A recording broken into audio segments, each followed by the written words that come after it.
Hi అండి. Welcome back to Sai Surya cooking channel.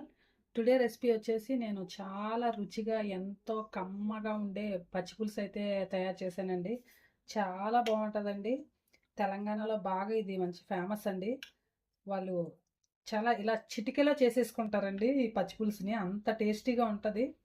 So అప్పటికప్పుడు మనకి రసం కానీ ఏదైనా కావాలనుకుంటే రసం సాంబార్ అంటే కొంచెం టైం పడతాయి కదండి. సో ఈజీగా తక్కువ 10 నిమిషాల్లో ఈ పచ్చి పులుసు అయితే ప్రిపేర్ చేసుకోవచ్చండి. తెలంగాణ ప్రాంతంలో మాత్రం చాలా బాగా ఎక్కువగా చేస్తూ ఉంటారండి. అంత టేస్టీగా అంత కమ్మగా ఉంటుంది.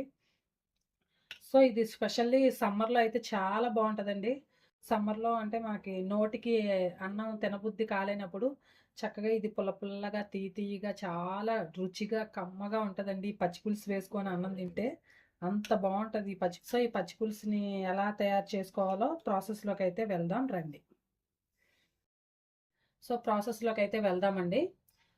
ముందుగా పచ్చి పులుసుకి కావాల్సిన ఇంగ్రీడియంట్స్ అండి: చింతపండు, అలాగే కొద్దిగా కొత్తిమీర, పచ్చిమిర్చి, ఎండుమిర్చి, కరివేపాకు, ఉల్లిపాయ ముక్కలు, కొద్దిగా ఒక 1½ స్పూను బెల్లం. సో ముందుగా ప్రాసెస్ అయితే స్టార్ట్ చేద్దామండి. ముందుగా మనం ఈ పచ్చిమిర్చికి కొద్దిగా ఆయిల్ అంటే నూనె అప్లై చేసుకోవాలండి. ఎందుకంటే మనం వీటిని కాల్చుకుందామండి స్టవ్ పైన.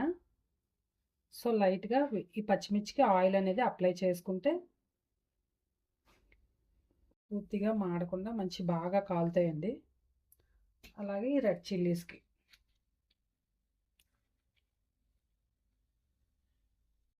ఇప్పుడు మనం వీటిని స్టవ్ పైన కాల్చుదామండి. వీటిని కాల్చుకునే ముందు వీటిని స్టవ్ పైన కాల్చే ముందు చింతపండు నానబెట్టుకుందామండి నీళ్లు పోసుకొని.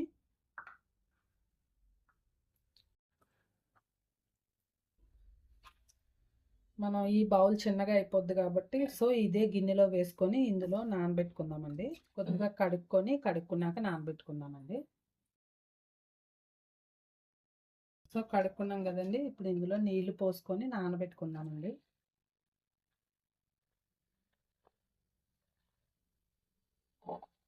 ఇది నానే లోపుగా మనం ఇప్పుడు మిరపకాయల్ని కాల్చుదామండి. ముందుగా స్టవ్ వెలిగించుకోవాలండి. స్టవ్ వెలిగించుకొని ఇలా మనం పైన పెట్టుకున్నామండి.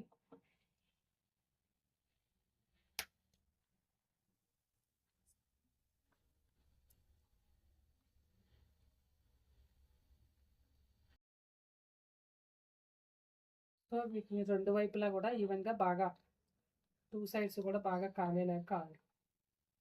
కాలనివ్వాలండి. ఎండుమిరపకాయలు తీసుకుందామండి.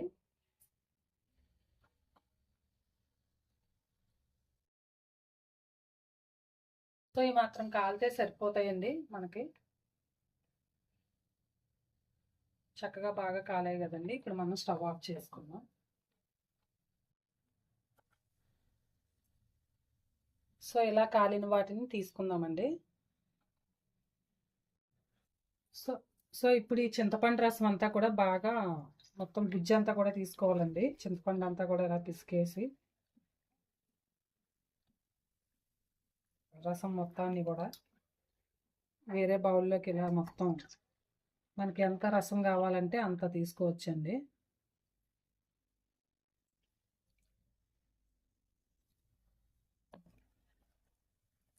మనం పచ్చి పులుసు క్వాంటిటీని బట్టి కొద్దిగా ఎక్కువగా కావాలనుకుంటే కొద్దిగా నీళ్ళు ఎక్కువ పోసుకుంటే సరిపోద్దండి. మనకి పులుసు ఎంత కావాలనుకుంటే కొద్దిగా ఎక్కువగా కావాలనుకోండి కొద్దిగా ఒక గ్లాసు నీళ్ళు ఎక్స్ట్రా పోసుకుంటే సరిపోతుందండి.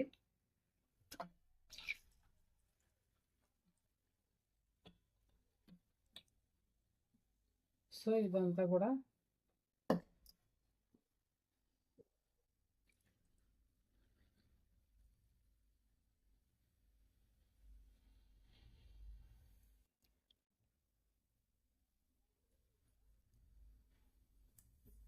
ఓకేనండి. ఈ మాత్రం రసం తీసుకుందామండి. చింతపండు రసం అంతా కూడా పక్కన పెట్టుకుందాం. ఇప్పుడు మనం ముందుగా స్టవ్ పైన కాల్చుకున్న మిరపకాయలు, ఎండుమిర్చి, పచ్చిమిర్చి బాగా చిలుపుకోవాలండి. క్రష్ చేసుకోవాలి, నలుపుకోవాలి మొత్తం.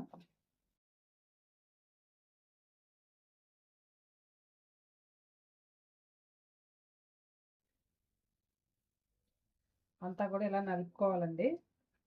సో ఇప్పుడు ఉల్లిపాయ ముక్కలు వేసుకోవాలి నెక్స్ట్. వీటిని కూడా కొద్దిగా ఇలా క్రష్ చేసుకోవాలండి.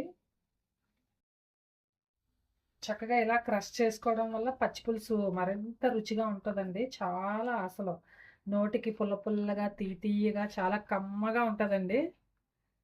సో ఉల్లిపాయ ముక్కలు కూడా ఇలా క్రష్ చేసుకున్నాం కదండి. ఈ మాత్రం క్రష్ చేసుకుంటే సరిపోద్దండి ఇలా నలిగితే. ఇప్పుడు మనం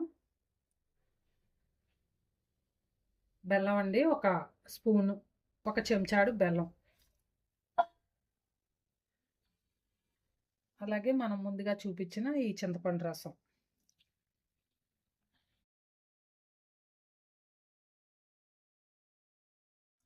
చక్కగా ఇలా మొత్తం అంతా కూడా చేతితో బాగా కలుపుకోవాలండి. ఇందులోనే మనం ఈ కొత్తిమీర కూడా వేసుకుందామండి. కొద్దిగా కొత్తిమీర,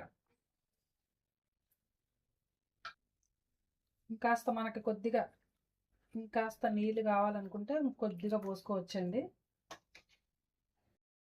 అలాగే రుచికి సరిపడా ఉప్పు అండి.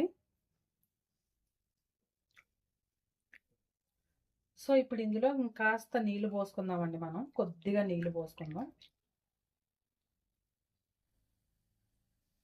ఇంకాస్త చెప్పాను కదండి, కొద్దిగా పోసుకుందాం నీళ్ళు. చక్కగా ఇప్పుడు మనకి ఉప్పు కారం పులుపు సరిపోయిందేమో చూసుకోండి. సరిపోకపోతే ఇంకొంచెం ఉప్పు ఏదైనా పడితే మళ్ళీ కొద్దిగా వేసుకోండి. వావ్, సూపర్ అండి. అసలు చాలా అంటే చాలా బాగా వచ్చింది. చాలా టేస్టీగా ఉంది.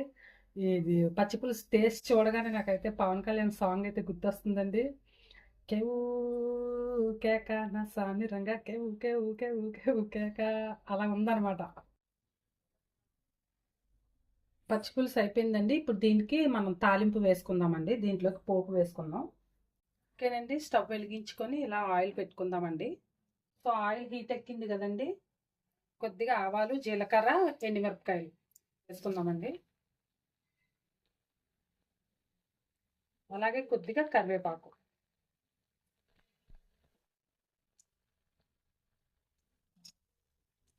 అలాగే కొద్దిగా పసుపు అండి.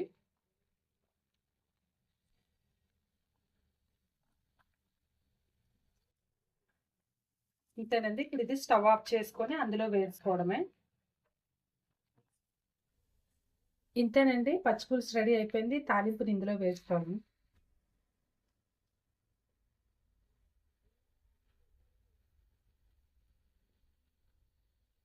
చాలా టేస్టీ అయిన కమ్మనైన పచ్చి పులుసు అయితే రెడీ అయిపోయిందండి.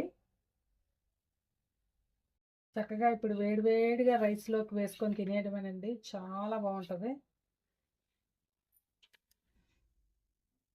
ఓకేనండి, ఎంతో టేస్టీ అయిన కమ్మనైన పచ్చి పులుసు అయితే రెడీ అయిపోయిందండి. చాలా టేస్టీగా చాలా బాగుంటుందండి. సో నచ్చితే కనుక మీరు కూడా ట్రై చేయండి. ట్రై చేసి అలాగే మీ ఫ్రెండ్స్కి రిలేటివ్స్కి కూడా షేర్ చేయండి. నచ్చితే ఒక కామెంట్ కూడా పెట్టండి. Please like and subscribe my channel. Bye friends, మళ్ళీ నెక్స్ట్ వీడియోలో ఇంకో వంటతో కలుద్దాం.